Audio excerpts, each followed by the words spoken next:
Alrighty, hello my good folks. This is the Esoteric Beat, an episode on Terence McKenna's lecture on Gnosticism called The Gnostic Astronaut, and how it contains a smoking gun, and what else it means for my chapter.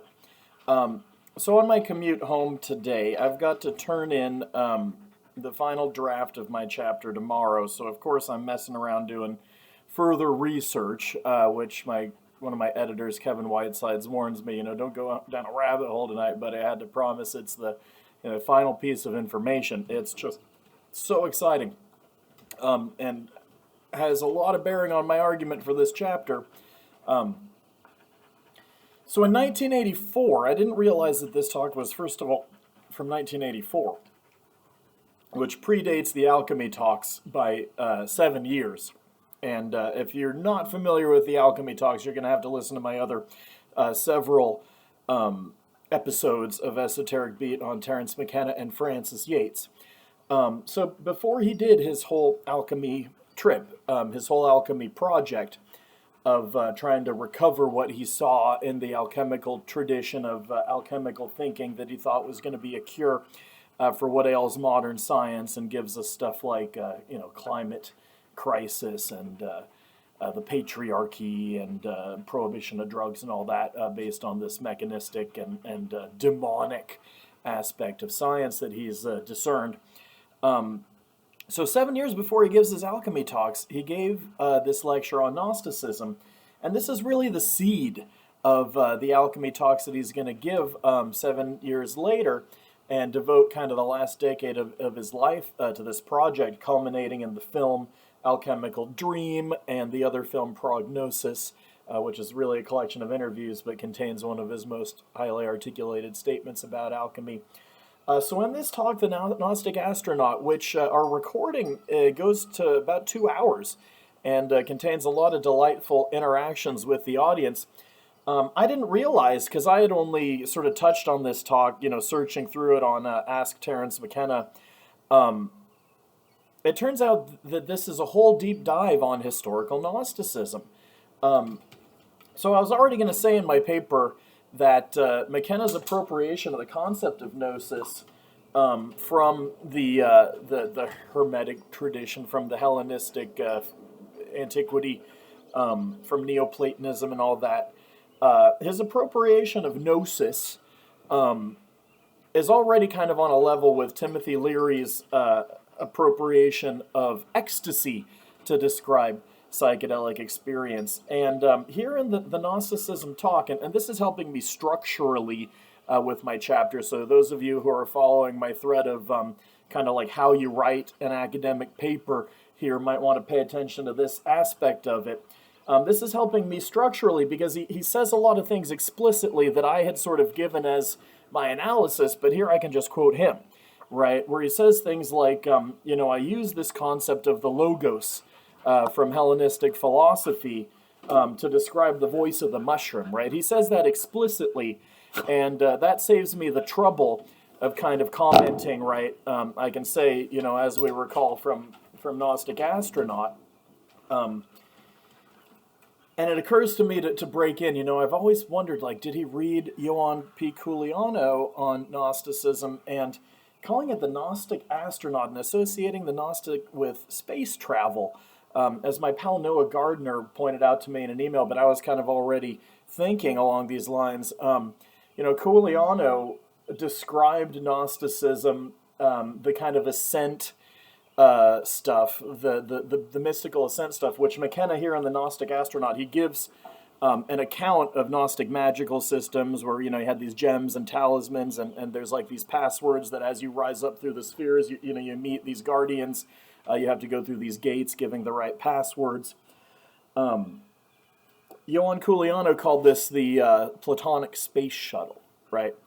And in this talk, McKenna is very explicit about how he thinks that his advocacy of space travel makes him Gnostic in some sense.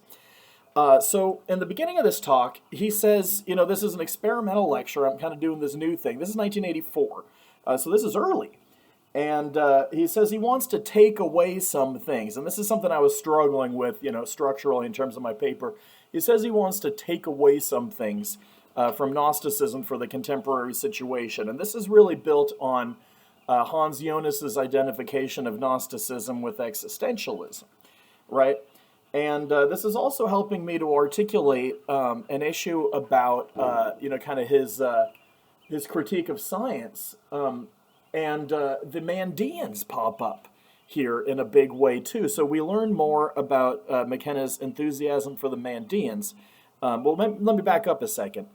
So he says early on in the talk, this is an experimental lecture, and I want to take away things from the Gnostics for our contemporary situation. But then he says, as I studied Gnosticism, and obviously he loves this concept of gnosis, right? The saving information. He gives a definition of gnosis and Gnosticism in here that is different from the way he defines it in the alchemical lectures, where he actually uses an alchemy word, saturnine, to describe the universe of the Gnostics. He says that he kind of discovers as he's studying Gnosticism that he kind of feels different ways about it. He kind of discovers this ambivalence about it. And long story short is he's saying that he wants to explore this Gnostic alienation, right? This horror of the world, this horror of matter that Hans Jonas had identified with existentialism and the philosophy of Heidegger, particularly of the phenomenology of Heidegger. And we can talk about how the phenomenological presentation, I got a Dylan Burns review I'm citing of Robertson on Gnosticism and the history of religions. McKenna's really inheriting, to use a good Terence McKenna word, he's really inheriting this idea of Gnosticism that comes from the Aranos school. But I'm also pointing to the use of Gnosticism in Francis Yates. So this is really important for the Francis Yates thesis on Gnosticism, the idea that Renaissance magic is Gnostic. But like what Terence McKenna is doing, saying we need to explore this Gnostic alienation, but detached from the ontology of dualism that characterizes Gnosticism, because he thinks that the anticosmism of Gnosticism that leads to both libertinism and asceticism, which he diagnoses as a characteristic of the New Age, by the way, so he's using Gnosticism as a lens for reading new religious movements. So this interest in Gnosticism and alienation, Francis Yates does something similar when she says that her Renaissance magic guys like Marsilio Ficino and Giovanni Pico della Mirandola, all the way up to John Dee and Giordano Bruno, her Renaissance magic guys were doing a kind of a Gnostic experience sort of a thing, which she thinks springs from their Hermeticism. And that's why she calls it a Hermetic tradition, and she's kind of making a speculative leap to talk about the religious experience of these guys as being Gnostic, right? But using Gnostic in this way, and I think it's kind of influenced by the Aranos school a bit, right? Presentation of Gnosticism. Apologize for my dogs. She's using it in this way that is detached from the historical context of late antique Gnosticism and particularly the dualism. And Yates mentions that, she's not ascribing Gnostic dualism to these guys. So we can understand how McKenna might be inspired by this, right? And, in the same way I talk about how he kind of picks up on the errors of the scholars that he's relying on for his definitions of Gnosticism and Hermeticism and whatever. I think he's picking up and running with this idea from Yates. So the other thing that this talk is helping me to understand, he gets into his admiration for the Mandaens, and we hear more about his admiration for the Mandaens. He thinks that they go back before Jesus, right? So they're a pre-Christian Gnosticism that can help us understand the origins of Gnosticism. He also finds there to be some ideas that are not typical of Gnosticism and Mandaeanism that he likes. But the outcome of his exploration of Mandaeanism is that he thinks that the Mandaeans are a positive kind of interpretation of Gnosticism, right? A kind of positive response.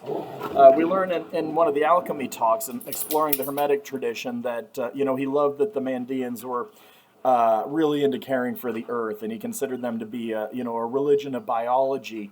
And he thought that there was this thing about life, right? He refers to Hans Jonas's Phenomenon of Life, which he considers a very psychedelic book. So this idea that Gnosticism was this religion of life, of bios, as he puts it in one place, is a really big deal. So I'm making this a quick video. Let's get on to the smoking gun. This is super exciting.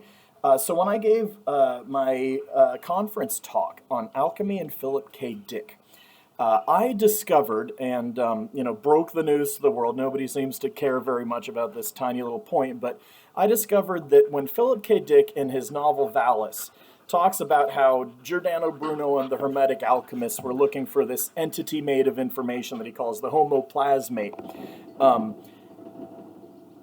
he must have been reading Francis Yates, to get the idea that Giordano Bruno was one of the Hermetic alchemists. It's Francis Yates who first gave the world the idea that Giordano Bruno was Hermetic, right? And so that Hermetic thing makes the connection with alchemy for Bruno. So Philip K. Dick, in the science fictional conceit of his novel Valis, buried in the Nag Hammadi Gospels, which were dug up in 1948, these Gnostic scriptures that, have revolutionized our ideas about early Christianity, buried in these books is an entity made of information he calls the homoplasmate, and Giordano Bruno and the Hermetic alchemists were looking for this homoplasmate, okay? I had always wondered, and Lorenzo, who posted the Hermetic Tradition lecture, the Exploring the Hermetic Tradition lecture on Psychedelic Salon, starts with episode 223, he had wondered about something McKenna says, I believe in those talks, about how his DMT tykes, the machine elves, the entities that he saw, the others that he saw when he was on a DMT trip, why is it that he describes the DMT tykes as entities made of information? And I had always wondered, was he talking about Philip K. Dick? And sure enough, in the Gnostic Astronaut, he eventually gets into a rap about how Philip K. Dick's Valis is, the most important book to read to understand our contemporary situation as it bears on Gnosticism, right, or as Gnosticism bears on our contemporary situation. And I'm thinking of a bit in Hans Jonas's The Gnostic Religion, where Jonas says, the Gnostic speaks to the being of 20th century man, particularly in the way that Gnosticism and our current situation, we're experiencing this profound alienation, right? Kind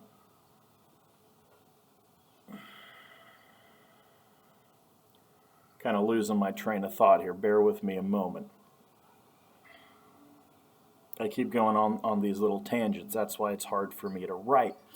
So Smoking Gun was Philip K. Dick's Valis. Oh, yes. And so McKenna, in his lecture, after he says that Valis is the most important book for understanding our contemporary sitch, he refers to that exact line in Valis about the search for the homoplasmate, which, of course, McKenna calls the homeoplasmate. We got to have a malapropism in there.